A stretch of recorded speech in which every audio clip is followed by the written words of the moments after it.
तू काय तू शरीर तू तू धंदा करणारीच आहेस आहे, तू रंडीच आहेस. हे शब्द तिच्यासाठी वापरले जातात. का ते शब्द तिला त्रास देत नसतील का? आज ती का तिथे? कारण आपण कमवत आहोत म्हणून ती तिथे. तो कस्टमर असेल त्यांनी माझ्या कॉलरला पकडलं इथे. आणि आय वॉज ऑल्सो असं मी तयार नव्हते की असं कोणी काहीतरी मला करेल, कारण कधीच तो अनुभव नव्हता. पण मी बघितलं ते दुकानदार वगैरे सगळे पळत आले आणि त्याला पकडून मारलं. म्हणजे त्यांनी खरं सांगू, मी अगदी शाळेत जाणारी मुलांना सुद्धा तिथं बघितलं. म्हणजे आपण असं म्हणू शकतो की बाल्यावस्थेतून तारुण्यावस्थेत पदार्पण करताना. आणि आजकाल ब्ल्यू फिल्म वगैरे ते इतक्या इझिली अवेलेबल आहे. मुलं अगदी छोट्या वयात 11-12 वयात सुद्धा जास्त करून कॉलेजमधल्या मुली त्याच्यामध्ये ओढल्या जातात.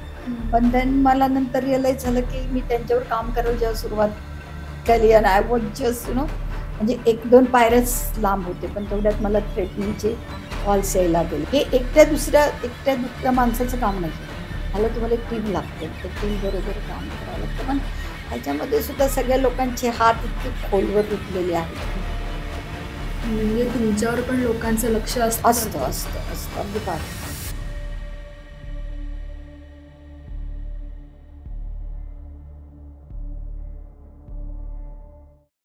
मी इथे काम करायच्या आधी मी ऑस्ट्रेलियामध्ये काम केलंय या लोकांच्यासाठी. मी निर्णय देशामध्ये जाऊन मी ह्यांना बघितलं आहे.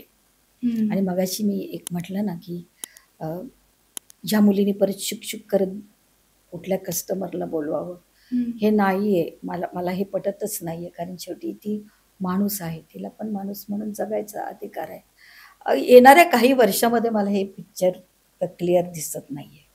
नाही. आणि म्हणून पण होत नाही, काही चेंज होत नाही, काही चेंज झालेलं नाहीये. थोडी स्वच्छता त्यांना मिळालेली आहे, त्यांच्याकडे एरियात स्वच्छता झालेली आहे, पण त्यांचे पाईपलाईन बदलले गेलेले नाही. तिचे अधिकार पायदळी तुडवले जात आहेत, कळलं का? आणि रिझल्ट असंच रिझल्ट म्हणशील तर ज्यावेळेस तिथे एकही स्त्री देणार नाही तो रिझल्टचा खरा दिवस असेल. पण हे होणं आत्ता तरी कठीण जाते. तुमच्यासारख्या तरुण मुलांनी आणि खरं तुमच्यासारख्या पत्रकारांनी, sorry, I am very sorry to say, मी बऱ्याच वेळा म्हणते की तुम्ही त्यांचे जे रिअल जे प्रश्न आहेत, जे आतले, ते का नाही तुम्ही बाहेर काढत? का सुपरफिशियलच काम करत? तिथं काहीतरी रेट झाला, कोणाचं काहीतरी मर्डर झालं, तेवढ्यापुरती येतात जातात, संपलं.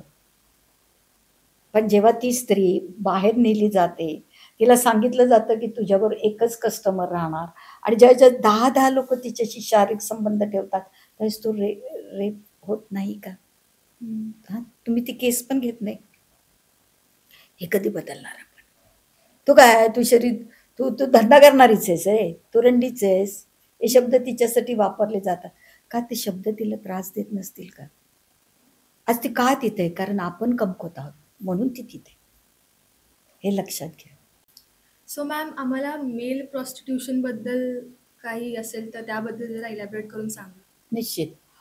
मेल प्रॉस्टिट्यूशन हे पुण्यामध्ये अगदी चांगलं मोठ्या प्रमाणात चालू आहे, पण त्यांना स्पेसिफिक एरिया नाहीये. अच्छा, कळलं का? म्हणजे जसं काही मार्केट यार्ड म्हणा, पिंपरी चिंचवडचं गार्डन, ह्या काही मंगला थिएटर त्या बाजूला, म्हणजे हे काही पॉइंट आहेत विशिष्ट जिथं हे मेल प्रॉस्टिट्यूशन चालतं. सुरुवातीला आम्ही मेल ह्यांच्याबरोबर सुद्धा काम केलेलं आहे. म्हणजे अगदी मी ठामपणे सांगेन की पुण्यामध्ये पहिलं ऑफिस जे ह्यांच्यासाठी चालू केलं गेलंय ते माझ्या थ्रू, म्हणजे किती गोष्टी किती उघडायच्या ह्यालाही आहे. आणि त्याच्यानंतर मग बाकीची लोक, ह्यांची लोक पुढे आली आणि त्यांनी काम करायला सुरुवात केली. काही लोक अजून कंटिन्यू करतात, काही लोक बंद झालेली आहेत. किंवा स्वारगेटकडे बऱ्याच ठिकाणी, परत सोलापूर हायवेवर धाबे जिथं आहेत तिथे बऱ्याच ठिकाणी हे चालू आहे. पण त्याच्यात सुद्धा काही 2 प्रकार आहेत. काही गे आहेत, ते प्रॉस्टिट्यूशन जे करतात ते वेगळं आहे.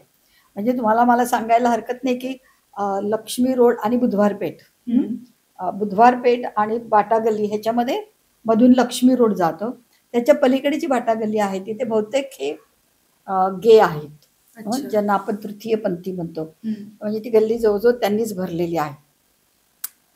मला सांगायला आवडेल की तिथे काही काही लोक सेक्स करून येतात, पण त्यांना शेवटपर्यंत कळत नाही की त्यांनी सेक्स कोणाबद्दल बरोबर केलाय. म्हणजे ती स्त्री होती का काय. हम्म. आणि अगदी गमतीने लोक म्हणतात ते थायलंडला जाऊन आले असं. तो एक प्रकार आहे. हम्म. आणि काही जे आहेत ते टिपिकल मुलं आहेत, हा. दे आर नॉट अ गे. हा. पण तू बऱ्याच ठिकाणी काही बायका अशा येतात आणि त्यांना घेऊन जातात, बालगंधर्वच्या कठड्यावर बसलेले असतात. हे बरेच अच्छा. आहेत की टिपिकल मुलं आहेत आणि ते ह्या व्यवसाय करतात. आणि ते स्वइच्छेने करतात. अर्थात अर्थात दे आर चार्जिंग लॉट्स. म्हणजे खूप पैसे पण चार्ज करतात, ते पण आहे. म्हणजे आणि या मेल प्रॉस्टिट्यूशन बद्दल हम्म. पुण्यात किती अवेअरनेस आहे, म्हणजे माहितीये का लोकांना की असं पण काहीतरी आहे? सगळ्यांना माहितीये. झाकली मूठ 1.25 लाखाची. बरोबर. कारण की बहुतेक तिथे सर्वसामान्य बायका जाणारच नाहीत, ज्या हा, अगदी नक्की. हायफाय आहेत अशा. हा. म्हणजे सगळं काही प्रकार माहीत आहेत, पण त्या डेप्थमध्ये म्हणजे तो माझा विषय नाहीये. हम्म. मी काम करते ते फिमेल सेक्स वर्करसाठी. पण तू मग गे आहे ह्यांच्याबद्दल सगळ्यांबद्दल माहिती येतेच. माहिती मी सुरुवातीला मी कॉल गर्ल्स बरोबर सुद्धा काम करायचा प्रयत्न केला. पण अच्छा. कॉल गर्ल्स म्हणून एक प्रकार आहे, हम्म. ज्या आपण म्हणतो ना प्रायव्हेट बेसवर काम करणाऱ्या, आणि हम्म. जास्त करून कॉलेजमधल्या मुली त्याच्यामध्ये ओढल्या जातात. हम्म. पण देन मला नंतर रिअलाइज झालं की मी त्यांच्यावर काम करायला जेव्हा सुरुवात केली, आणि आय वॉज जस्ट म्हणजे 1-2 पायऱ्याच लांब होते, पण तेवढ्यात मला थ्रेटनिंगचे कॉल्स यायला गेले. मला आठवतं माझ्याबरोबर डॉक्टर राज म्हणून त्या, आणि सुचिता राज आणि मी काम करत होतो त्यावेळेस, आणि डॉक्टर हम्म. बोरा, आम्ही तिघांनी सुरू केलं होतं काम. पण देन मला थ्रेटनिंगचे कॉल की तुझी मुलगी आज ती डिप्लोमाला होते, ती हे कपडे घालून गेली, हे स्कूटर घालून गेले, या स्कूटरवर जाते. म्हणजे आणि मग मला असं वाटलं की नाही, कारण की हे एकट्या दुकट्या माणसाचं काम नाहीये. ह्याला तुम्हाला एक टीम लागते, त्या टीम बरोबर काम करावं लागतं. पण ह्याच्यामध्ये सुद्धा सगळ्या लोकांचे हात इतके खोलवर रुतलेले आहेत की म्हणजे तुमच्यावर पण लोकांचं लक्ष असतं असतं असतं अगदी फार. म्हणजे आपण जर ट्रॅक सोडून गेलो, मग कधी तुम्ही तुमच्या सेफ्टीचं काय सेफ्टी घेणार, काय सेफ्टी करणार, काय हम्म. करणार, काही नाही. म्हणजे आता अजून एक उदाहरण सांगते की मी नेहमी काम करत असताना एरियात मी नेहमी स्त्रियांना जास्त प्राधान्य दिलं. म्हणजे कामाला एम्प्लॉई सुद्धा सोशल वर्करच ठेवले. बरोबर. आणि त्याचा मला एक फायदा झाला खरं तर. म्हणजे समाज बदलतोय कलक, आणि हम्म. लोकांना असं वाटलं ही एकटी बाई आणि मुलींना घेऊन काम करते, तर लोकांचा बघण्याचा दृष्टिकोन पण हळूहळू तिथे बदलत गेला.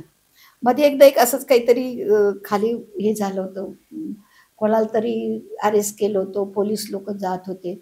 मला खाली बोलत, पोलीस लोक असं काही झालं तर लगेच खाली बोलत. आता मग मी खाली जात होते. मी नेहमी जाताना मी जर असेल तर मी पुढे, कारण की मुली आहेत येस. त्या माझ्या मागून येत होत्या, आणि मी जरा बाजूला बाजूला बाजूला करत असं चालले होते. तर एकाला माहित नव्हतं तो कस्टमर असेल, त्यांनी माझ्या कॉलरला पकडलं इथे. आणि आय वॉज ऑल्सो असं मी तयार नव्हते की असं कोणी काहीतरी मला करेल, कारण कधीच तो अनुभव नव्हता. पण मी बघितलं ते दुकानदार वगैरे सगळे पळत आले आणि त्याला पकडून मारलं. म्हणजे त्यांनी हे प्रोटेक्शन आहेच ना आपल्याला. पण अर्थात जर रेड लाईट एरिया म्हटलं तर अंडरग्राऊंडची लोक जास्त असतात, गुंडास खूप असतात. परंतु प्रामाणिकपणे सांगायचं तर मला कधी कोणाचा त्रास झाला नाही. काही काही लोकल लीडर येतात, कॉर्पोरेटर वगैरे दादागिरी करायला, पण आपण कधी राजकारणी लोकांना एंटरटेनच नाही केलं. आले होते एकदा एक साहेब, कशाला आधार कार्ड देता, त्याच गव्हर्नमेंटचं चाललं होतं की आधार कार्ड द्या. तर आम्ही देत होतो ऑफिसमध्ये. मग बंगाली असेल तर म्हटलं साहेब तुम्ही बसा, तुमची लोक बसवा. बंगाली असेल तर आम्ही देणार नाही. उगीचच दादागिरी. आपण नाही कधी कोणाला भीक घातली, मला काही देणं घेणंच नाही. मी कशाला तुला घाबरू, तुम्ही तुमच्या रस्त्याने जा, मी माझ्या रस्त्याने जाते. आणि पोलिसांचं सहकार्य तसं बऱ्यापैकी मिळाले, नाही असं नाही.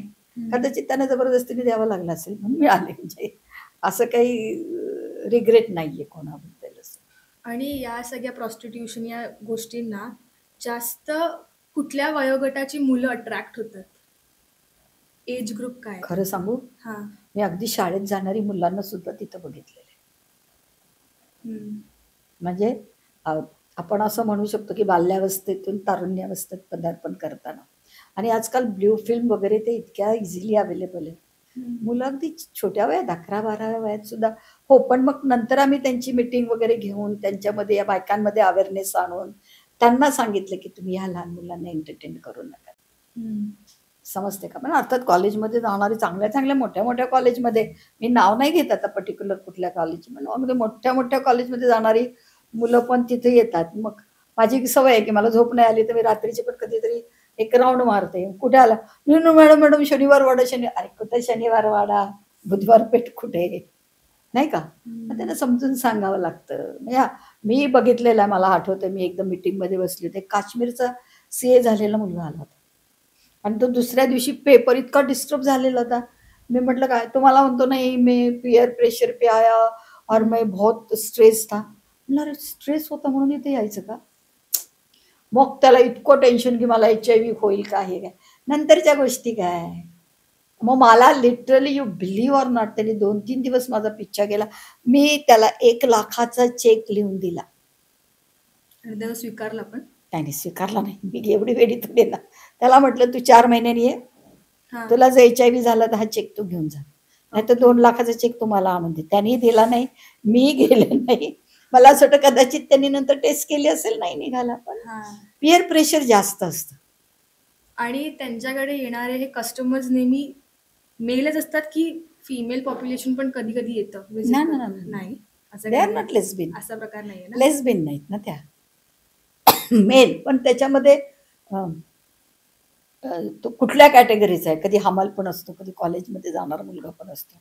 आता तुम्ही म्हणालात की तुम्ही सेंटर बांधलंय बुधवार पेठेच्या इथेच, तर आता तिकडच्या माणसाने तुम्हाला काही हार्म केलं का, किंवा तिकडच्या माणसाने तुमच्या त्या सेंटरचं काही नुकसान करण्याचा प्रयत्न केला का? बिकॉज ऑब्व्हियसली तुम्ही त्यांच्या अगेन्स्ट काम करताय, तर मग असा पण काहीतरी प्रयत्न झाला असेल तुमच्यावर? हे बघ, पहिलं क्लिअर हे आहे की मी त्यांच्या हेल्थ इश्यू बद्दल आधी काम करायला तिथं गेले होते. हां, त्याच्यामुळे सुरुवातीला ते मी उघडपणे कामं केली नाही. अच्छा. कळलं का? त्यांना जाणून घेणं, त्यांचे प्रॉब्लेम्स जाणून घेणं. कारण आपण कशातही हात घालायच्या आधी आपल्याला त्या गोष्टीचं पूर्णत्व अभ्यास असणं हे अत्यंत गरजेचं आहे. तर ते बरोबर. फटकन जाऊन कुठल्याही मुलीला तिथून उचलून नाही आणू शकत. हम्म. ते करायसाठी 4-5 वर्ष सुरुवातीची गेली, किंवा त्यांचा विश्वास संपादन करायला गेली, हम्म. किंवा त्यांच्या विरोधात पोलिसांशी लढाई करण्यात, हम्म. किंवा पोलिसांच्या गाड्या अडवण्यात, किंवा तिच्यावर होणाऱ्या अन्यायाच्या विरोधात काम करण्यासाठी मी अगदी रस्त्यावर सुद्धा तिकडच्या गाड्या अडवण्यासाठी झोपलेल्या. म्हणजे बरेच काही प्रकार ते करावे लागले. हम्म. कळलं का? म्हणजे कुठंतरी भीती ही आपली एका ह्याच्यात लॉक करून ठेवायची आणि कामाला जायचं. तिथे जायचं नक्कीच. म्हणजे हे असंच जायचं. कारण की तुम्ही आहे ना, तिथे जाऊन नाटक नाही करू शकत. बरोबर. तिच्यावर कधी कुठला प्रसंग येईल हे तुम्हाला माहित नाही. आणि सगळेच पोलीस लोक तुम्हाला सपोर्ट करतील असंही नाही. हा. त्या प्रामाणिकपणे सांगायचं, कारण शेवटी त्यांना त्यांचे व्यवसाय असतील. हम्म. त्याच्यामुळे तुम्हाला सैनिक बनून तिथं जावं लागतं, हम्म. निडरपणे तिथं जावं लागतं आणि ते काम करावं लागतं. बरेच NGO आहेत, आता नाव नाही सांगणार मी, पण असे आहेत की जे फक्त तुमचे पाय सोडायला असतात तिथे. अच्छा. की तुला काय. आता एक उदाहरण सांगते. मधी डोनेट कार्ड म्हणून एक आहे, त्यांनी हम्म. असंच हे केलं, माझा एक इंटरव्ह्यू घेतला आणि तो ह्याच्यावर फेसबुकवर वगैरे गेला होता. हम्म. तर त्याच्यात असं एकाने लिहिलं की हजारो बायकांना हम्म. ह्यांनी मदत केलेली आहे वगैरे. हम्म. त्याच्यात एक NGO विचारते, तेवढी एरियामध्ये तेवढी लोक तरी आहेत का? आता 2,500 बायका वगैरे 2200-2300 आहेत. पण ते विचारणारेला हे डोक्यात आलं नाही की मागच्या 32 वर्षाचा हिशोब देते. नक्कीच. कळलं का? हा काय मी 1-2 दिवसाचा हिशोब देत नाहीये. 32 वर्षात तेवढ्या बायकांना नसेल मदत झाली, निश्चित बरोबर. झाली. रिहॅब केलंय, मुलांना तिथून आम्ही आणून त्यांना शिक्षण देतोय. हम्म. आज हजारो मुली माझ्या हातातून शिकून गेलेल्या आहेत, त्या आपल्या पायावर उभ्या आहेत. हा. कारण की माझा एक उद्देश होता की मला हे बघणं हे मला फार कठीण गेलं बेटा, की हम्म. त्या बाईने तिथे उभा राहायचं. यार तुम्हाला आपल्या हे का लक्षात येत नाही, ती कुठलं कापड किंवा रुमाल विकत नाहीये, ती स्वतःचं शरीर विकतीये. बरोबर. कळतं का? आणि ते किती पेनफुल आहे. काही काही लोकांना असं वाटतं मग तिला सवय होईल, शरीर विक्रीची सवय होती. अरे ते शरीर आहे यार. शरीर आहे. जेव्हा जेव्हा ती एखाद्या पुढे झोपते त्यावेळेस तिला तिथं पेन आहे. कळलं का? तिथे तिला दुःख आहे. हेच आपण जाणून घ्यायचं खरं. ती मला नाही वाटत मी जनावरांचं तरी कशाला उदाहरण घेऊ. शेवटी ती बाई आहे, कदाचित जनावरांना सुद्धा त्रास होत असेल. मग ह्या बाईचं दुःख मी न जाणून घेता मी तिला नेहमी डॉमिनेटच करत आले ना. मला नकोय की परत तिची मुलगी तिथं जाऊन कुठल्या तरी लोकांना शुकशुक करून बोलवते. मला हे पिक्चर माझ्या आयुष्यातून काढून टाकायचं होतं. नाही सक्सेस झाले, मी कबूल करते. मी सक्सेस झाले नाही, कारण की मी फक्त एकटी त्याला कारणीभूत नाहीये. आपली सगळी सिस्टम त्याला कारणीभूत आहे, नाही का? आपण अभिमानाने सांगतो पेशवे काळापासून बुधवार पेठ आहे. अरे पण ती काय, कशासाठी आहे? तिथे एक बाई भिरडली जातीये. कदाचित ती माझी मुलगी, मी तिच्याकडे तेच बघते की ती माझी मुलगी आहे म्हणून, आणि ते आपण अभिमानाने स्वाभिमानाने सांगतो. ही काय भूषणावं गोष्ट आहे का? का नाही बंद होत? सगळ्यांनी विचार करावा, अख्ख्या समाजाने, अख्ख्या सोसायटीने विचार करावा का बंद होत नाही. तुम्ही कधी गव्हर्नमेंटचा सपोर्ट किंवा त्यांच्याकडून कधी काही हेल्प का नाही मागितली? त्याच्या मागचं मेन कारण काय आहे? सगळ्यांनी शोधावं बाबा ते. मी जर माझं तोंड हे केलं तर गव्हर्नमेंट मला कदाचित उचलून फेकेल. नाही असं का काही नाही, का नाही, काय करावं गव्हर्नमेंटने? आज का त्यांच्या पाईपलाईन एवढ्या जुन्या आहेत? का तिथे स्वच्छता नाहीये? आज का तिथे संध्याकाळची रेड होते, जेव्हा की आपल्या कायद्यात लिहिलेलं आहे की सनसेट नंतर आणि सनशाईनच्या आधी आपण करू शकत नाही, सूर्यास्तानी सूर्य उगायच्या. का तिथे अजून रात्रीची रेड होतात? तुम्ही विचारा ना प्रश्न. एकट्या सीमा वाघमोडेंनी काय काय विचारायचं? भांडले मी बोललीये, पण मग तिच्यासाठी कायदा वेगळा, माझ्यासाठी कायदा वेगळा का? का नाही तिच्यासाठी काय? नाही, भानुप्रताप बर्गे साहेबांची मी नक्की ह्या इंटरव्ह्यू मध्ये नाव घेईल. आणि ती एकच व्यक्ती अशी होती की ज्याने हा समाज बदलायचा प्रयत्न केला, या बाईच्या व्यथा जाणून घ्यायचा प्रयत्न केला. आणि ते एकटेच म्हणजे असतील, अनेक जण असतील, नाही म्हणणार नाही, पण तू एक ओतून जाऊन काम करणं, सुपरफिशियल काम करून इथं चालत नाही. तिचं मन तुम्हाला सांभाळायला लागतं, तिला तुम्हाला सांभाळायला लागतात, तिच्याकडे येणारे कस्टमर तुम्हाला सांभाळायला लागतात, तिच्यावर होणारा अत्याचार सांभाळायला लागतो, तिच्या मुलांना एज्युकेशन देणं ही तुमची जबाबदारी आहे. गंगूबाई काठियावाडी या पिक्चर बद्दल तुम्हाला माहीतच असेल, तर तिकडची जी दुनिया त्यांनी दाखवली थोडीशी ग्लोरिफाय केली आहे. खूप ग्लोरिफाय केली. तर त्याबद्दल तुमचं काय म्हणणं आहे? अरे शेवटी पिक्चर तो पिक्चर, नक्की कळलं का? त्याच्यातली गोष्ट ती सगळी खरी पण नाहीये, परंतु बऱ्याच अंशी ते सक्सेस झालेले आहेत की रियालिटी दाखवायला. म्हणजे त्याच्यात एकदा सांगताना मी एज्युकेशन, मी हे केलं, मी ते केलं, ते 10-12 पॉइंट्स करते. आणि खरंच मी विचार करायला लागले, अरे मी म्हटलं हे 12 पॉइंट्स त्यांनी दिले, इथे ते 30 पॉइंट्स आहेत की जे मी केलेले आहेत. म्हणजे गरजा खूप व्याप्त आहेत, पण काम कदाचित, मला माहित नाही, कदाचित ते मुंबई सारख्या ठिकाणी जाऊन त्यांनी केलं असेल, हे रिसर्च केलं असेल, पण डेप्थ मध्ये जाऊन जर रिसर्च केलं तर बरंच काम करण्यासारखं आहे त्यांच्यासाठी. मला हाच प्रश्न पडतो की जर मगाशी तुम्ही मला प्रश्न विचारलात की गव्हर्नमेंटचं काय, बरोबर, का तो बाजार अजून तिथं आहे? आणि तुम्हाला म्हणून मी सांगते की रेड लाईट एरिया हा कुठलाही लिगलाइज एरिया नाहीये. हे असेच आलेले, तिथं राहिलेले. आमचा बुधवार पेठचा एरिया घ्या ना, तो तर हार्ट ऑफ द सिटी मध्ये, सिटी पोस्टच्या मागच्याच बाजूला. पण मग तुम्हाला काय वाटतं की हा एरिया लिगलाइज केला पाहिजे की नाही? म्हणजे प्रॉस्टिट्यूशन हे लिगलाइज केलं पाहिजे की नाही? लिगलाइज झालंय ऑलरेडी, आत्ताच झालंय. माझी इच्छा होती की लिगलाइज व्हायला पाहिजे, कारण की इलिगल काम आहेत म्हणूनच पोलीस रेड घालत होते. जे काही व्यवहार चालायचे ते इलिगलाइज मुळेच होत होते. पण लिगलाइज करून तरी काय झालंय? आणि तुम्ही त्यांचं आयुष्य नाही बदललं गेलं. मी खूप वेळा सपटच्या मध्ये जाऊन खूप वेळा इंटरव्ह्यू दिले, नाही बस की व्हायला पाहिजे, पण ते मी नाही आनंदी झाले की ज्या परिस्थितीमध्ये ज्या प्रकारे करण्यात आलेला आहे. त्याच्या मागचा उद्देश एकच होता की मला हवं होतं की तिला तिचे राईट्स मिळावेत. म्हणजे जसं की आपण म्हणतो नाही का, ऑरेंज लाईट आहे, ग्रीन लाईट आहे, सिग्नल कशासाठी? मग गव्हर्नमेंट त्याची काळजी घेतं, नाही का, की रोड व्यवस्थित ठेवणं किंवा त्या लाईट वगैरे व्यवस्थित आहे किंवा नाही, किंवा काही नियम येतात. मला वाटलं ह्या बायकांसाठी सुद्धा तसेच नियम येतील की तिची हेल्थची काळजी घेतली जाईल, नाही का, तिला काय हवं नको ते बघितलं जाईल. पण अगदी दाखवायला तरी त्यांनी काही केलं की नाही?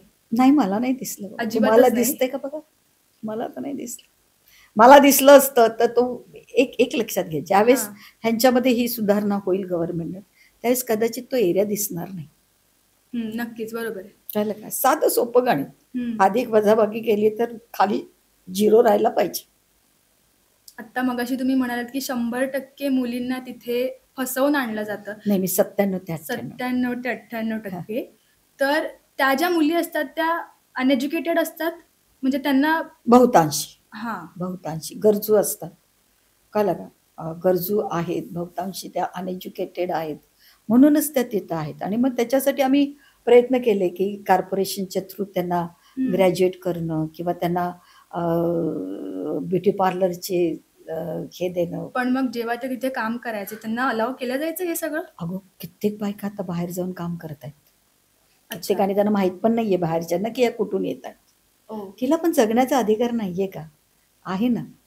आणि शेवटी मी पुन्हा पुन्हा तेच सांगते, ती काही वस्तू विकत नाही, ती स्वतःला विकते तिकडे. त्याच्यामुळे प्रत्येकीला वाटतं की आता बस आता बस, नाही का. आता मला माहित नाही तुमचं लग्न झालंय की नाही, नाही तर मी तुम्हालाच प्रश्न विचारले असते. नाही, एवढं सोपं नाहीये. एवढं मात्र लक्षात घ्या की हे इतकं इझी नाहीये. आणि मग आमच्याकडून आम्ही काय प्रयत्न केले, हा पण कदाचित तुमच्या मनात असेल.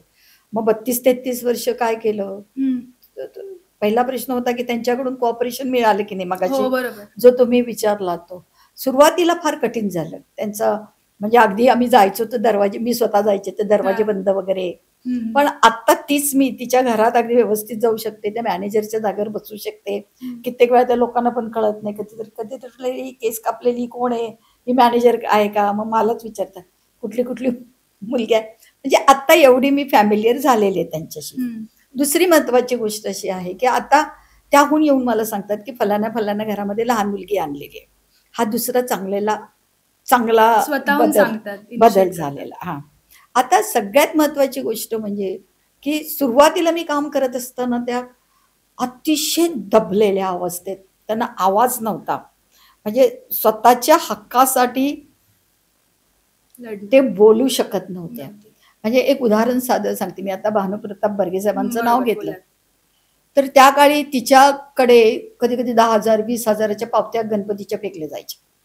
आणि तिने त्या भरायचीच, तेवढे पैसे तिने ते द्यायचेच. का, म्हणजे असं काही कारण नाही त्यामागे? गणपतीचं ते आले की ते नाही का पंडाल वगैरे बांधण्यासाठी ते. मग त्या खूप, आता प्रत्येक ही त्या परिस्थितीत नसतेच की तिने एवढे पैसेच कमवले, किंवा कधी कधी काही काही त्यांचे पर्सनल प्रॉब्लेम असतात, आजार असेल, घरी पाठवायचे पैसे असतील, तिच्याकडे तेवढे पैसे नसतील, पण तिला ते पैसे तेवढे द्यावेच लागायचे. म्हणजे local गुंडाज and all, you know, ती लोक हे करायचे. आणि त्या बायका बऱ्याच वेळेस माझ्याकडे यायच्या आणि मला सांगायच्या, मला अगदी मनापासून त्यांना मदत करावीशी वाटायची. कारण मी नंतर बघायचे की गणपती झाल्यानंतर जे कोणी गणपतीत काम करत आहेत त्यांच्या गळ्यात जाड सोन्याच्या साखळ्या, चेन येणार, बाकी काहीच नसायचं तिथं. तर मी मग बर्गे साहेबांना सांगितलं, म्हटलं भानुप्रताप बर्गे साहेब, सर असंच आहे, काही घाबरू नकात म्हणे मॅडम, मी आहे तुमच्यावर. आणि अक्षरशः मला माहित नाही की कुठल्या वेळेने गेले, पण त्यांनी सगळीकडे बॅनर लावले की कोणी जास्त पैसे देऊ नका. आणि त्यांनी सगळ्या बायकांना मला सांगितलं की मॅडम तुम्ही एकदा त्या बायकांना गोळा करा, मी त्यांच्याशी बोलतो. आणि स्टील आय रिमेंबर मला त्यांचा तो शब्द, ते बायका एवढ्या उघड पण होणार नाहीत कारण पोलिसांच्या पुढे येणं. ते म्हणाले लक्षात घ्या, पोलिसांच्या सारखा दुसरा गुंडा कोणी नसतो. आणि मग नंतर तेव्हा त्या बायका बोलायला लागल्या, ते इतकं, म्हणजे मी तर अक्षरशः माझ्या डोळ्यात पाणी होतं. त्यांचं आणि बर्गे साहेबांचं ते कम्युनिकेशन इतकं सुंदररित्या चाललं होतं आणि त्यांनी ते काम करून दाखवलं. आणि आता ती भीती गेली. म्हणजे हे मी साधं उदाहरण सांगितलं तुम्हाला. त्यांच्या बिल्डिंग बघा इतक्या घाणेरड्या असतात. काय कॉर्पोरेटर करतात? काय करतात कॉर्पोरेटर? त्यांच्याकडून हप्ते वसूल करून घ्यायला सगळे असतात तिकडे. अगदी विचित्र अवस्थेत त्यांच्याकडून हप्ते गोळा केले जातात, अजूनही केले जातात. कोणी कोणाला थांबवायचं? ही पॉवर तुम्हाला कोणी दिली नाही. म्हणजे जेवढ्या आपल्या ते म्हणतात ना चौकटीत बसतं तेवढं काम करायचे. सुरुवातीला हेल्थ विषयी काम केलं, पण नंतर जसं जसं त्यांच्या गरजा कळत गेल्या की त्यांचं ऍडमिशन करणं, त्यांचं आजारपण, आताही तुम्ही बघितलं तर दर मंगळवारी तिथे मोठी मी ॲम्ब्युलन्स आणून उभी करते, की ज्याच्यामध्ये त्यांना बीपी असू दे, डायबेटीस असू दे, सगळ्या गोष्टीवर त्यांना तिथे एक्सरे काढला जातो, मोफत औषधोपचार मिळले जातात. अच्छा. आपल्याकडे रोज एक डॉक्टर असतात हा. जे त्यांना म्हणजे अर्थात सकाळी येतात 10 ते रात्री 10 पर्यंत असतात. रोज जातात रोज regularly? रोज रोज अच्छा. एक ऍडव्होकेट असतो, हा. रोज असतो, कारण ते अनएज्युकेटेड असतात. हम्म. पोलिसांकडे काय लिहून दिले त्यांना माहित नसतं. मग ते बरोबर. डॉक्टर ऍडव्होकेट या लोकांनी कधी हेजिटेट नाही केलं का तिकडे ना ना जायला? ना ना नक्की. हे बघ, तिथे कोण काम करू शकतो जो मनापासून काम करतो. हम्म. म्हणजे ज्याला आपलं सगळं काही द्यावं लागतं. मी एक छोटंसं उदाहरण देते, मी बऱ्याच वेळेस हे देते, की माझ्या मुलीचं जेव्हा थोरल्या मुलीचं लग्न होतं आणि त्यावेळेस ती जेव्हा जात होती त्यावेळेस ती थोडंसं नाही का ते शेवटचं वगैरे ते थोडंसं होतं, आणि तिने मला जाताना एक म्हटलं, मम्मी तू माझ्याकडे नाही लक्ष देऊ शकलीस, कमीत कमी या दोघींकडे लक्ष दे. आणि ते अगदी बरोबर आहे. आणि मी मगाशी सुद्धा बोलताना बोलतच होते की हे काम करत असताना तुम्ही एकटे नाही काम करत, तुमचे सगळं फॅमिली मेंबर्स सफर होतात. बरेचदा असं होतं की त्या बायकांना जी मुलं होतात ती अनप्लॅन्ड असतात, तर मग तुम्ही म्हणालात मगाशी की ते अबॉर्शनची वेळ निघून जाते वगैरे, तर मग त्या सगळ्या गोष्टी त्या त्यांच्यासाठी कशा असतात हँडल करायला, मग त्या कशा ॲक्सेप्ट करतात त्या गोष्टींना? बिकॉज कधी कधी बायका प्रिपेअर्ड नसतात या गोष्टींसाठी आणि तरी त्यांना ते करावं लागतं. अनप्लॅन्ड हा शब्द तुम्ही वापरलात. तिचं प्लॅन्ड असं आयुष्यच नाही, तिचं बरोबर. प्लॅनिंग नाहीये तिच्या आयुष्यात काही. ती त्या बाजारात आली गेली आहे आणि ती त्या बाजारात आहे. तिथे बऱ्याच प्रकारचे सेक्स करणारे लोक, बरेच they want different type of sex and activities. त्याच्यामध्ये एक प्रेग्नेंट फिमेल्स बरोबर सेक्स करणारे लोक खूप पैसे देतात. अच्छा. आणि तो एक क्रायटेरिया आहे. दुसरी गोष्ट, एक साधा विचार करायचा की एक माझ्यासारखी म्हणा किंवा तुमच्यासारखी बाई एवढं करू शकेल का? नाही. अजिबात नाही. त्यासाठी तिला काही ना काहीतरी दारू पिणं किंवा काही ड्रग्ज घेणं या गोष्टी ती करत असते. म्हणजे ती स्वतःच्या ताब्यात असते का धुंदीत असते ती का कुठल्या तरी वेगळ्या विश्वासात, आणि तिला माहिती आहे हे मला फाडणार आहेत येऊन, so she has to prepared for that. आणि मग ती काय करणार? म्हणजे मी अशाही एनजीओ बघितलेल्या आहेत तिथे की तू एक ग्लास दारू पिते ना, मग तेवढंच दूध पी. तुला एवढंच तिचं कौतुक आहे ना, मग तिथून बाहेर घेऊन जाणार. दूध पिऊन काय ती खरंच जगू शकते का? ती काय प्रेफर करेल, दूध करेल का दारू करेल? कारण मी पुन्हा पुन्हा सांगते, ती स्वतःला विकते. समजते तुम्हाला? आणि त्याच्यामुळे तो, आणि मग मुलं झालेली काय, मी मगाशी म्हटलं की कधी कधी तो पिरियड निघून जातो. आणि हे बघ, आई बनणं किंवा न बनणं हे प्रत्येकाचं, मग ती भले एज्युकेटेड असो किंवा एज्युकेटेड नसो, तिला बाळ पाहिजे म्हणजे तिला पाहिजे. आणि त्याच्या मध्ये मी सुद्धा येऊ शकत नाही, कारण ते तिचा अधिकार आहे तो. बरोबर. असू देत. पण तिथं प्लॅनिंग वगैरे नाही, असं काही नाही. या सेक्स वर्कर्सच्या हायजीन आणि हेल्थ बद्दल तुम्ही कधी काही त्यांना समजवण्याचा प्रयत्न केलाय का? हायजीन, हेल्थ आणि त्यांच्याबद्दल जे काही कायद्याच्या गोष्टी आहेत त्या सगळ्या त्यांना सांगितलेल्या आहेत. त्यांना प्रत्येक ऍक्टिव्हिटीज नंतर कशा प्रकारे स्वतःला स्वच्छ ठेवायचं, काय करायचं. इव्हन दो आम्ही त्यांना वजायना धुण्यासाठी ते मेडिसिन्स पण देतो. वी जस्ट सगळ्या गोष्टी आपण करतो आणि त्या फॉलो करतात. आणि प्रत्येकाला शेवटी स्वतःचं जगणं हे महत्वाचं वाटतच नाही. जगायला आवडतं. शेवटी तिला बाळ असतं, मुलं असतात, कुठेतरी जीव अडकलेला असतो. आणि आपले किती वर्कर्स आहेत जे STDचा शिकार आहेत? किती प्रमाणात? कुठे एरियामध्ये? एरियामध्येच. यस. STIचं प्रमाण आता खूप कमी झालंय, खूपच कमी झालंय, कारण की मोस्टली ते कंडोम वापरतात. कळलं का? सायंटिफिक रिझन जर बघितलं तर एखादा STI असेल आणि जिवंत त्याने कंडोम वापरलं तरी घर्षण, स्किन टू स्किन कॉन्टॅक्ट होताना त्यांना STI होण्याचं शक्यता दाट असते. परंतु आता म्हणजे 0.23%च STIचं प्रमाण झालेलं आहे, खूप कमी झालेलं आहे. आणि त्याच्यामुळे HIV आणि एड्सचं पण प्रमाण फार कमी आपल्याला आता दिसून येतं. आणि तिकडची मॅनेजमेंट, म्हणजे तिकडे तिकडचं असं म्हणतात की प्रत्येक एका ग्रुपचे एक लीडर असतो, त्यांना तुम्हाला काहीतरी तुमचा हिस्सा द्यावा लागतो. ते स्ट्रक्चर काय आहे? म्हणजे ते स्ट्रक्चर हा. कसं वर्क करतं? तिथे एक ठराविक अमाऊंट मध्ये ह्या बायका चार्ज करतात. हा. पहिली गोष्ट. बऱ्याच वेळेस असं असतं की ती घरवाली असते, जिचं ते घर आहे, the head. Head of that house. Okay, तिला घरवाली म्हणतात किंवा तिला ब्रॉथल ओनर म्हणतात, right. She is the one. त्याच्यानंतर मॅनेजर असते. अच्छा. ती मॅनेजर पेड असते. हम्म. आणि ती कोण असते की तिने पूर्वी इथं काम केलेलं असतं आणि ती आता पुढचं ही शरीर विक्रीचं काम नाही करू नाही शकत करू म्हणून शकत. ती आता ते काम करत असते. पण तिच्या जबाबदाऱ्या फार असतात. हा? आता ह्या बायकांना एक छोटासा हॉल असतो. त्या हॉलमध्ये ह्या मुली येऊन बसलेल्या असतात, जिथे कंटिन्युअस टीव्ही चालू असतो. कस्टमर कुठला चूज करायचा हे तिच्यावर नाही. नाही विचारत. जो कोणी येईल, जो कोणी तिच्याकडे बोट दाखवेल, त्याच्याबरोबर तिला जावं लागतं. आणि बऱ्याच वेळा असं होतं की अगदी छातीला लागलेलं बाळ असतं तिचं, ती दूध पाजत असते, त्यालाही सोडून तिला जावं लागतं. म्हणजे ते करताना बाकीच्या कुठल्याच गोष्टी त्याच्यामध्ये येत नाहीत. आणि मला त्या गोष्टीचं अत्यंत दुःख आहे की म्हणजे एक दिवसाचं बाळ, आई जरी लांब गेली तरी ते बाळ रडतं, कळलं. आणि आईचा हात लागल्यावर ती शांत बसतं. मग ही बाळ नाहीत का रे? त्यांना पण कळतच की. पण त्यांना ते आईचं सुख कुठं आहे? मी अशी बघितलेली की अगदी दुसऱ्या मजल्यावरून मुलं खाली फेकून दिलेली बायकांनी. मग तिचं त्याच्यावर प्रेम नाही असं म्हणायचंय का? तर नाही. फ्रस्ट्रेटेड आहे, कधी धुंदीत आहे, कधी दारू जास्त पिली असेल, काहीतरी झालं असेल ना.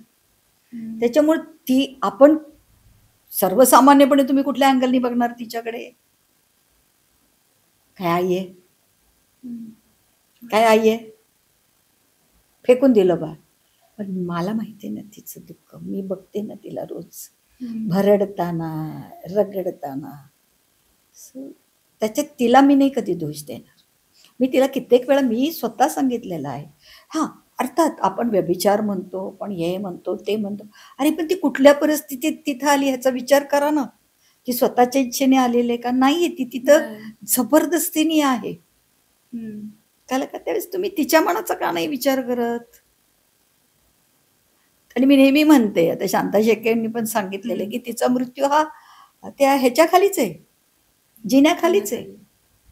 तिला बाप मिळू शकतो, तिला भाऊ मिळू शकतो, पण तिला नवरा नाही मिळत. नाहीच मिळत तिला. आणि मग सरती शेवटी काय? एंड ऑफ द डे ती जेव्हा म्हातारी होते, म्हातारपण कधी असतं तिचं? 35-40 मध्ये. त्या तिचा मुलगा कुठेतरी वशिल्याने इकडे तिकडे कुठेतरी लागलेला असतो. पण आईला घेऊन जायला तयार नसतो तो, कारण आईला माझ्या कोणी ओळखलं तर. म्हणजे त्या मुलांना लाज वाटते? ऑफकोर्स त्यांना लाज वाटते त्याची. आणि मग ती मुलं घेऊन जायला तयार नसतात. मग त्यांना कन्व्हिन्स करणं, त्यांना काउन्सिलिंग करणं. आता मी माझ्या मुलांचं पण सांगते की जेव्हा मुलं, आता मी रिसेंटली एक गोष्ट सांगते, एक 4-5 वर्षाची मुलं आहेत माझ्याकडे, 4-5. ते एक मुलीच्या ह्याच्यावर दुसरा मुलगा मांडीवर असंच खेळत होता, असं चोळत होत. काय तुम्ही विचार करणार? 4-5 वर्षाची मुलं.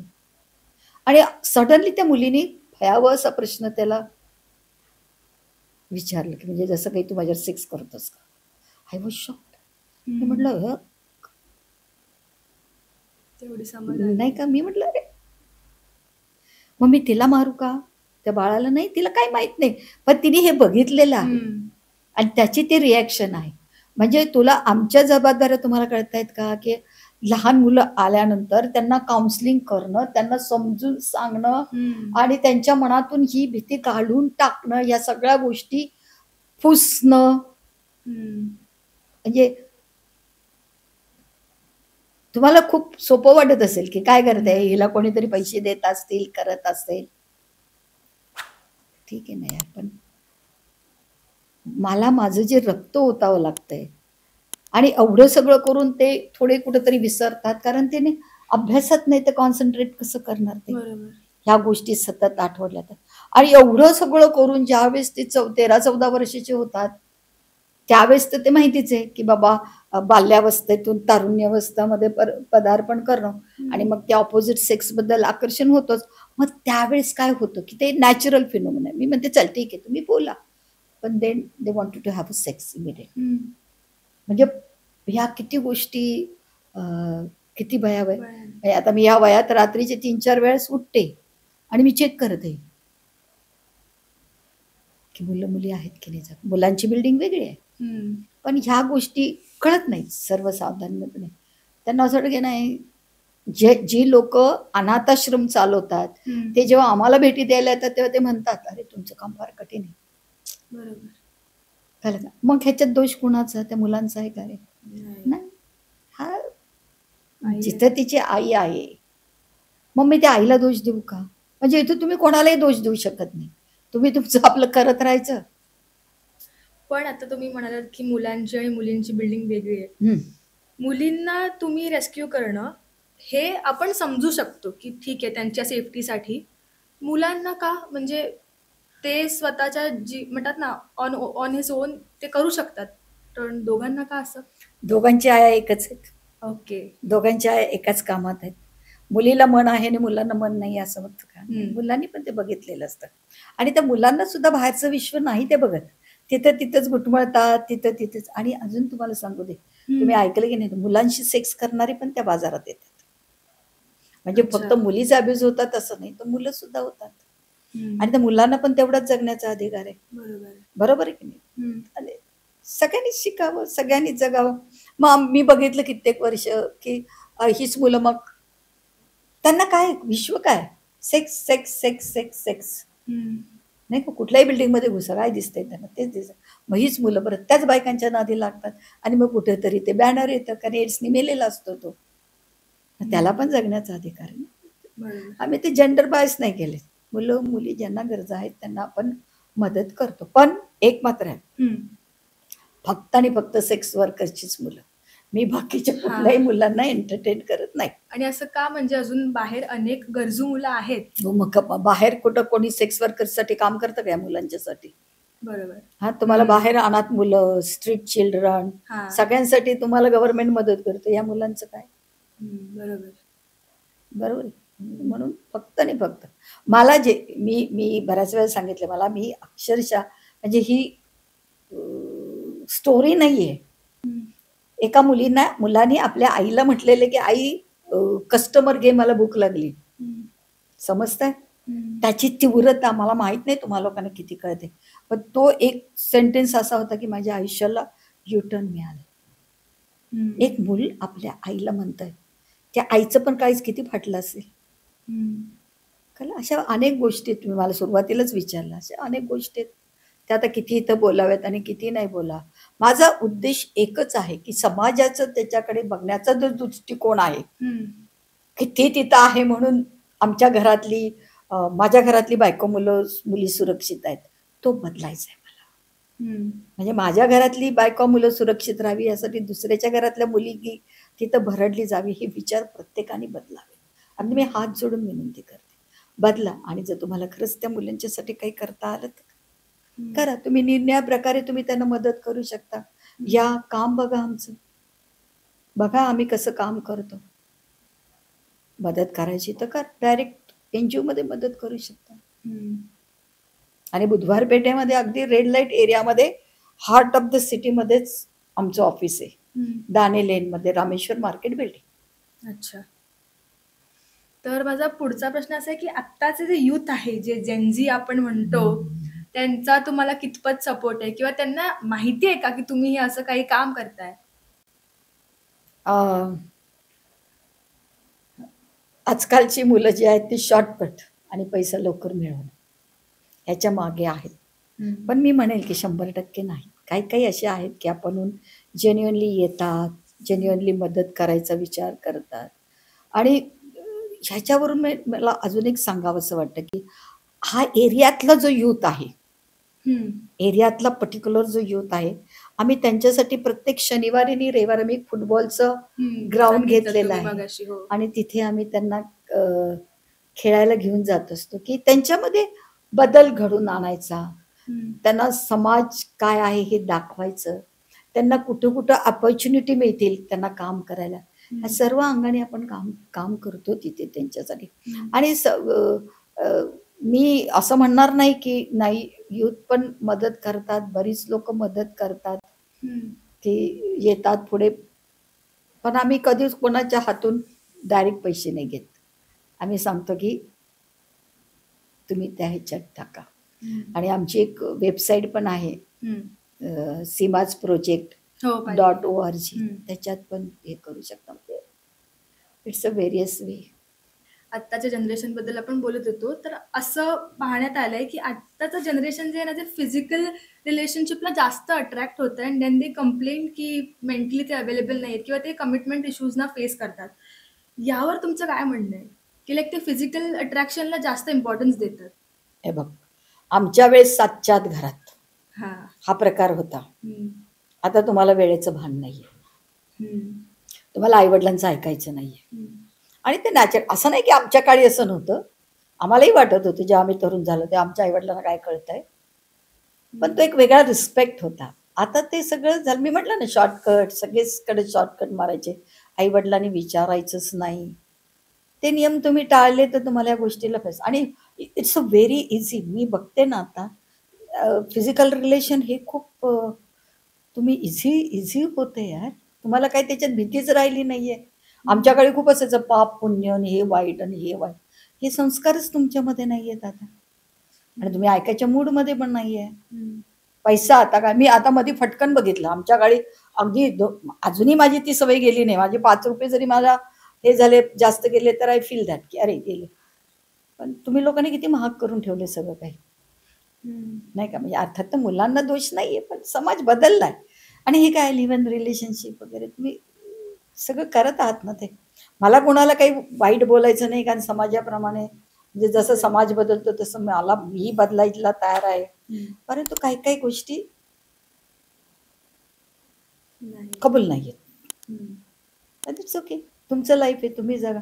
मग HIV आणि एड्स आणि ह्या आणि त्या गोष्टी आता काय आहेत, फेस करा तुम्ही, तुमचे फेस करा. आणि बघ, बरेचदा असं पण झालंय की एखादं लहान मूल असेल आणि त्याच्या आईला रांड ह्या शब्दाने उच्चारलं जातं आणि तो ते लहान मूल ऐकतो. मग त्या मुलावर काय म्हणतात ना, त्या मुलावर काय हे होत असेल, त्यावर तुमचं काय म्हणणं? म्हणजे कधी कुठला एक मूल तुमच्याकडे येऊन बोललंय का, व्यक्त झालंय का? मला हे पर्टिक्युलरली त्या एरियाबद्दल विचारतेस? हो हो. आता त्याचं ते म्हणजे बाकीच्या बायका आहेत, एखाद्या लहान बाळ असेल त्याचा गुच्चा घेणं किंवा त्याच्या गुप्तांगाला हात लावणं, ह्या गोष्टी खूप कॉमन आहेत त्यांच्यात. म्हणजे मी अजून एक उदाहरण देईल की माझ्याकडे एक मुलगी होती नेपाळी, ती नेहमी शांत बसायची.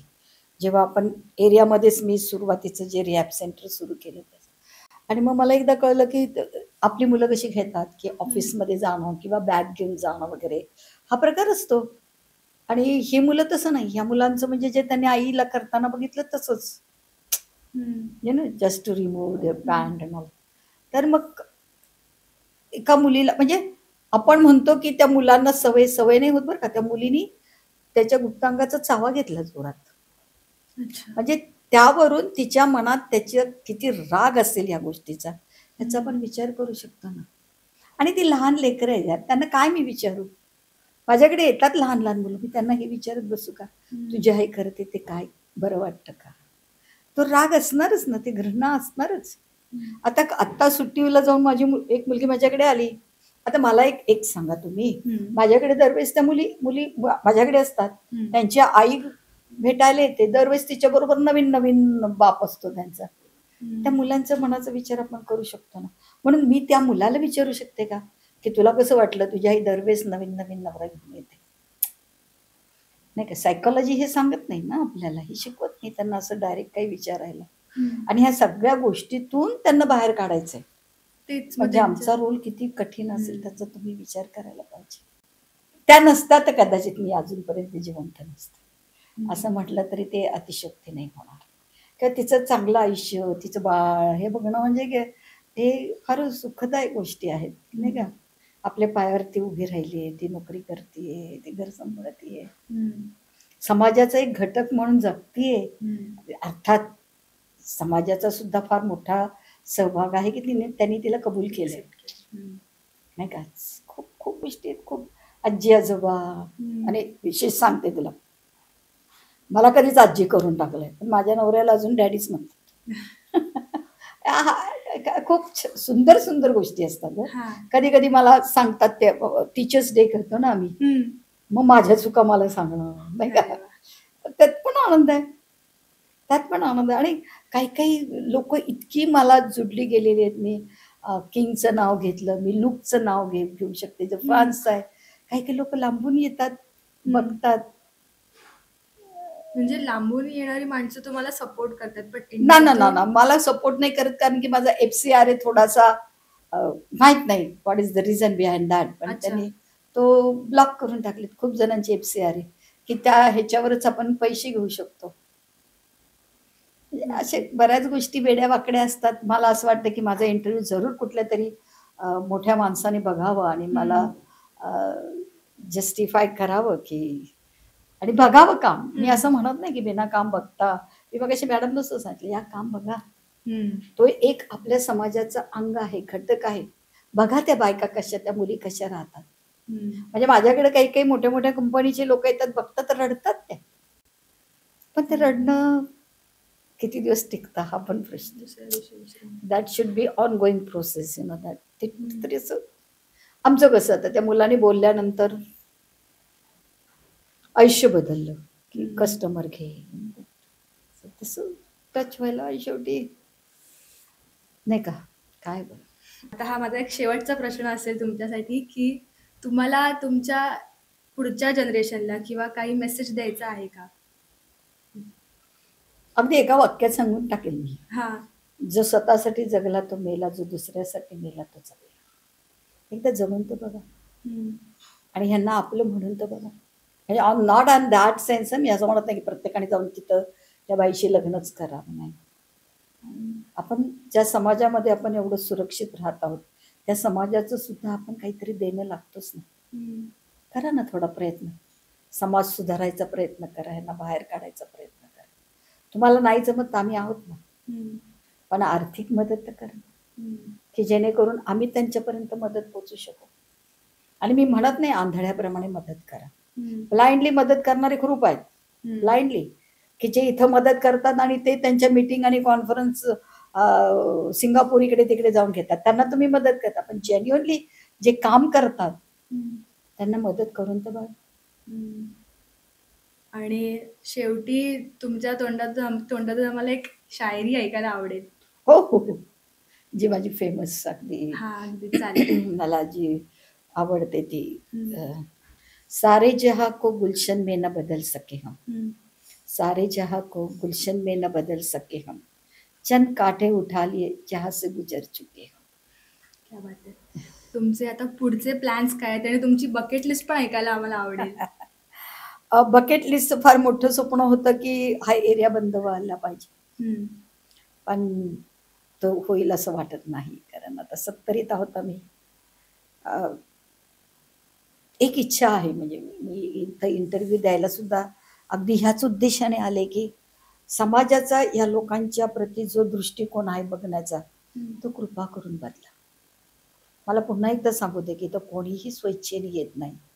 विसरू नका, ती काही वस्तू विकत नाही तर ती स्वतःला विकते. म्हणजे तुम्ही काही इंटरव्ह्यूज बघितले तर, म्हणजे माझ्या हिशोबाप्रमाणे मी 35-40 पर्यंत बघितले, पण 70 कस्टमर्स घेणाऱ्या बायका पण आहेत. तिचं दुःख जाणून घ्यायचा प्रयत्न करा. तिला नाही तुम्ही बदलू शकणार, पण तिच्या दुःखामध्ये थोडीशी फुंकर घाला. प्रत्येकाला जगण्यासाठी काही ना काहीतरी हवं असतं, बरोबर आहे की नाही. तर मला आठवतं की ज्यावेळेस मी सुरुवातीला ह्याच्यासाठी शाळा काढली ती मुलांच्यासाठी, आणि तिच्या युनिफॉर्म मध्ये बघायचे ना, त्या आईच्या डोळ्यात एक वेगळीच चमक दिसायची. आणि मग मला असं वाटलं, हो हेच तिला कदाचित पाहिजे असेल. आपण या सगळेजण मिळून तिच्या मुलांना शिकूयात, त्यांना आपल्या पायावर उभा करूयात. सीमा वाघमोडे असो नसो, जी संस्था तिथं असणार आहे त्या संस्थेशी एकत्र या. आणि ती काही माझी एकटीची संस्था नाही, ती आपल्या सगळ्यांची मिळून संस्था आहे. तिला आपण एवढं भक्कम करूयात की कायमस्वरूपी नाही, पण त्याच्यापूर्वी या आणि बघा ती काय काम करते. आणि मग तुम्ही तुमचे जगण्याची दिशा ठरवा, असं मी तर प्रत्येकालाच म्हणेन. ठीक आहे मॅम, धन्यवाद. तुम्ही तुमचा एवढा वेळ आम्हाला दिलात आणि तुमच्या पुढच्या वाटचालीसाठी तुम्हाला खरंच खूप अभिनंदन आणि ऑल द बेस्ट. आणि तुम्हाला कधीही काही गरज लागली तर आपलं नवा नक्कीच तुमच्यासोबत उभं आहे. जाण्यापूर्वी पुन्हा एकदा मी माझ्याकडून अशी विनंती करेन की कदाचित इंटरव्ह्यू ऐकल्यानंतर बऱ्याच लोकांना असं वाटतं की मला त्यांना मदत करायची आहे बरोबर. आणि त्यांना मार्ग सापडत नाही, मग कुठे जायचं कुठे नाही.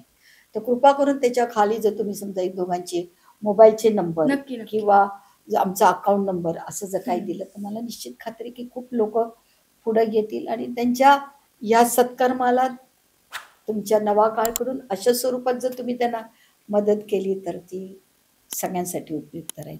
आणि थँक्यू व्हेरी मच मला बोलवल्याबद्दल. आणि मी तुमच्या नवाकाळ हा खूप चांगलं वृत्तपत्र आहे मला माहीत आहे. आणि नवाकाळला मी एक अशी विनंती करेन की जेव्हा कधी अशा बातम्या असतील की ज्या ह्यांच्याशी निगडीत असतील तर त्या बातम्या तत्पर त्यांनी देऊन जर समाजाला जागृत केलं तर बरं होईल. मला असं वाटतं की आपण दोघांनी मिळून तो एक विडा उचलूयात की ह्याच्या पुढे जे काही त्यांच्याबरोबर घडेल ते समाजापुढे आणून. नक्कीच. Thank you very much. Thanks to you ma'am. Thank you.